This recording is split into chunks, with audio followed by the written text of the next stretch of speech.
Members, we have a presentation this morning to recognize the city's new poet laureate. I would like to call upon Mayor Tory to come forward for the presentation.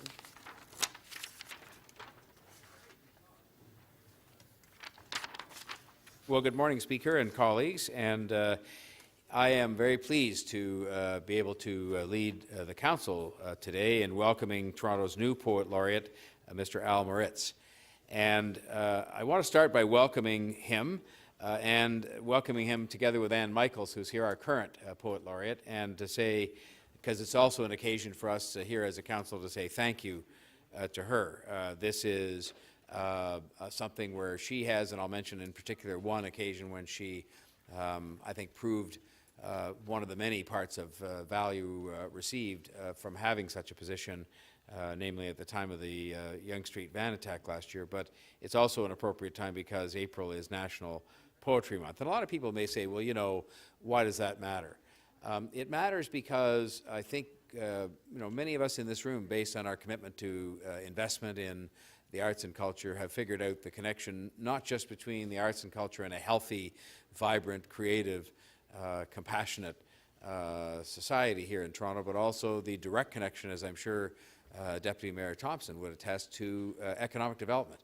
When we went to meet, for example, with the people from Amazon when we were in that contest, they asked us more questions about the sort of the arts and cultural life and the quality of life of the city and the fabric of what put that together than they did about many other things you might have expected them to ask about. And so it's certainly been a priority of mine, but I know it's been a shared priority with many members of Council for us to continue to invest in the arts and culture. And indeed, our budget chief made sure this year that in a year when it was tough and when it would have been easy to say, well, you know, we're going to sacrifice that even in this year we made an additional new investment. And so I'll certainly continue to be supportive, as I know we will in this room, of those who want to advance our city through the arts and culture and who also do a fantastic job of representing us and what we stand for as Canadians and who we are around the world. Now, the position of Poet Laureate, again, there'd probably be people out there watching us and people who watch these things who would say, what's that all about? Why do you have such a person? And I think it is very important to remember that this is actually a historic appointment of very high prestige. In days gone by, these were the people, the laureates, who recorded history through poetry. And of course, we've come a long way. Some of us might say it would be better if we went back to those days of having poets record as opposed to other means of doing so. But the bottom line is that today, what it does is it allows us to take important occasions and to have them imbued with that very special sense of the arts and culture through poetry, and also to perhaps comment or reflect upon history more so than to be the people who record it. The person who's selected, and it's done by a selection committee, which in this case included Ann Michaels as the incumbent, is selected as someone who writes outstanding poetry, who's written on themes relevant to the people who live in the city and relevant to the city itself. And of course, part of the job is to serve as well as an advocate for not just poetry, but for the arts in general. And I hope that Mr. Moritz in his new assignment will feel free to do that, because, you know, we need to be pushed on these things to make sure that we're doing these things adequately. Now, Al Moritz is a remarkable poet who's known globally for his work. He's one of my favorite kinds of people in that he is a transplanted American who has become even the most fervent and enthusiastic of Canadians. And I always find, you know, it's like people who move here from BC and Alberta who were skeptical when they got here, but to really recognize what a great place this is to live and to make your home. I think people who have read anything about Al's biography will see that he's got an incredibly diverse series of career accomplishments, ranging through being an executive, an editor, an author. He's been involved in the advertising business. He's done a lot of different things, but of course he's most renowned for his poetry, and it has really been, in the judgment of others, poetry that has helped to shape our literary community. He's published 20 books of poetry, which have received many national and international honors, including the Griffin Poetry Prize. 3 of his books have been finalists for the Governor General's Award, and currently he is the Blake Goldring Professor of the Arts and Society at Victoria University, part of the University of Toronto, of course. So, Al, congratulations on your appointment, and we're going to be asking you to come up here in a moment to read poem that you've composed specifically for this, this day on which you become our Poet Laureate.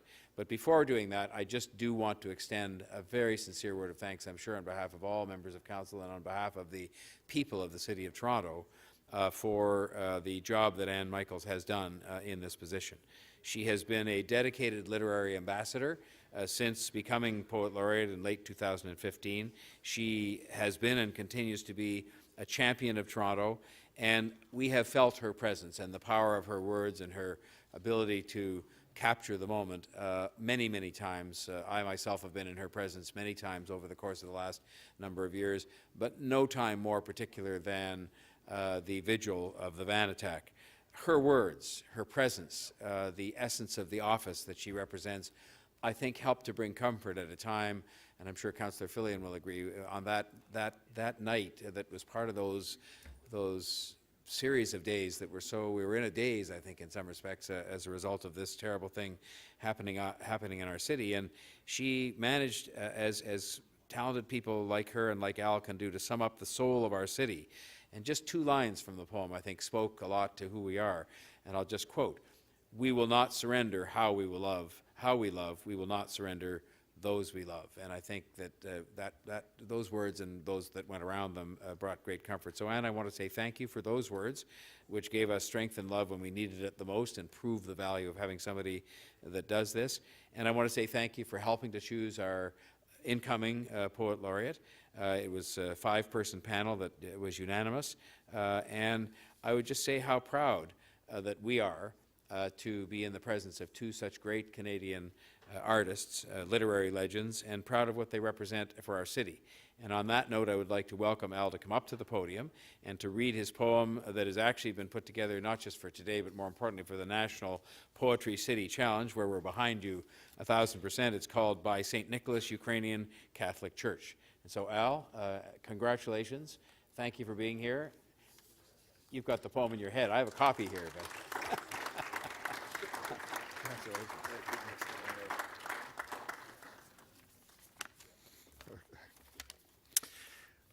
Thank you, Mr. Mayor, for those wonderful remarks. I thank you and all who are involved in the Poet Laureateship for this honor and opportunity: Council, the Economic and Community Development Committee, its cultural staff, the selection panel, the wonderful poets who have filled the position. As National Poetry Month begins, we can ask how to keep poetry central in our lives. I favor something simple and basic: give it space. In all our actions, continue to protect and expand the spaces in our physical city and in our spiritual city where poetry can flourish, so that it is there for anyone who may come to wish to hear it and respond. Then everything else in the city will tend to rise, come together, and create. The poet experiences creation in its full depth and intensity as discovery, communication, and work. The poet creates by means of humankind's most intimate, complex tool, the word, a tool that is one with the human body and soul. The poet knows that at each new instant, all things lie in a potential justice and beauty which is waiting to be made. Here's a short poem of my own about these days we are now living, the cusp of March and April. The church it refers to is on Bellwoods Avenue in the Queen West and Niagara Street area. So probably everyone will know that area. By St. Nicholas Ukrainian Catholic Church. March, my Lord, was stillborn. April waits in mud. How long will I stay beside the street in this thin house and hear bottles breaking by night? All day the trucks pass by so close, just across the narrow, cracking sidewalk, and I turn up rubber and glass in the mud by the door where I plant potatoes. When I first came here, it was good from the alley to see so many small houses leaning together and the row of garages. Each flat roof sloped back at a different lazy pitch. Each wall had a different dress: peeling rolls of red asphalt brick, peeling white asphalt stone, wood paneling, battered aluminum, doors painted red and orange, windows trimmed grass green and aquamarine, no angle right, no two lines parallel, the drooping wires from listing poles, a car without wheels, a twisted bicycle.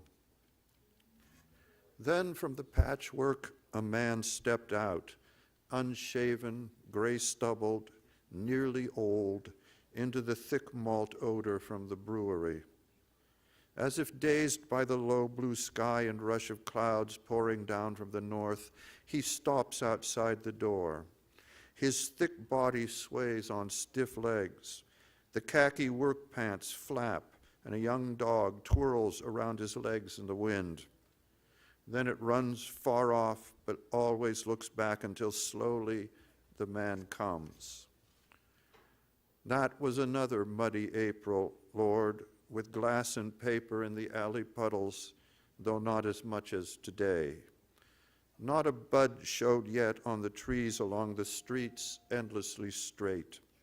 To north and south you could see, so far away that few who went there ever returned, the roofs and steeples of other worlds.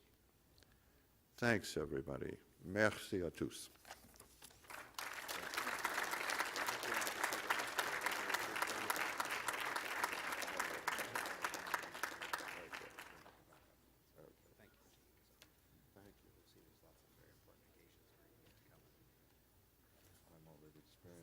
Have you already? Yeah, a lot.